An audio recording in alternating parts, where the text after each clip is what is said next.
Donc la mairie de Fontaine-lès-Dijon est ravie d'accueillir l'exposition L'eau et les rêves à la galerie La Source.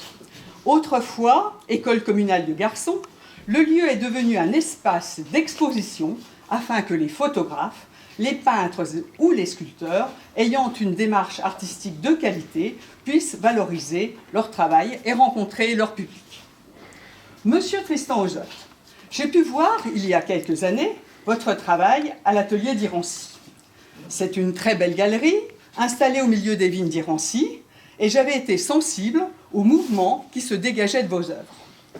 Aujourd'hui, le fait d'associer vos œuvres aquatiques aux sculptures de femmes d'Arlette Renaudin met en valeur et sublime la féminité. La rondeur de certains de vos formats apporte douceur, harmonie et poésie. Les statues en bronze d'Arlette présentent des femmes dans des postures naturelles, mais elles sont idéalisées pour l'éternité. Pour tous les deux, c'est une image classique de la femme qui est présentée.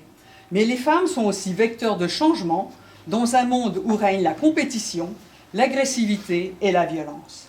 Alors, merci à tous les deux pour ces images de rondeur et d'harmonie qui mettent en valeur la femme, capable d'avoir une action sur le monde d'aujourd'hui. J'espère que vous passerez un bon séjour à Fontaine-lès-Dijon et que vous rencontrerez un public nombreux. L'œuvre de Tristan Ozotte est un hymne à la nature. Les bronzes d'Arlette Renaudin sont un hommage à la femme. De cette exposition commune, nous retiendrons la liberté, le mouvement, le frémissement du vent sur les vagues et sur les corps. Tous les deux nous offrent des instants de vie et de rêve. Dans sa peinture, Tristan va à l'essentiel. Composer un tableau, c'est organiser les formes, les couleurs, la lumière, afin de provoquer une sensation et mettre le monde en vibration. Arlette a une science innée des attitudes originales et maîtrisées. Ses sculptures évoquent la femme dans des postures naturelles qu'elle essaie de capter le plus fidèlement en observant ses modèles vivants. Des drapés, très art nouveau, enveloppent le corps, traduisant une impression de mouvement.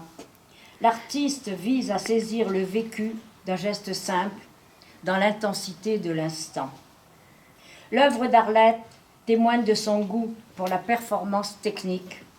Un savant déséquilibre et la fluidité des formes révèlent une grande virtuosité.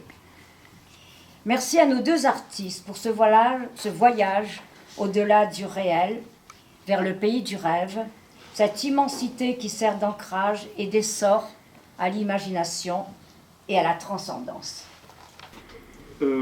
Principalement des peintures à l'huile sur des formats assez variés et surtout je me considère comme un coloriste, j'aime apporter de la joie au cœur, j'aime dans ces temps un petit peu troublés apporter une touche de poésie, une touche d'onirisme et c'est voilà, en ça que j'essaye de donner du plaisir aux gens.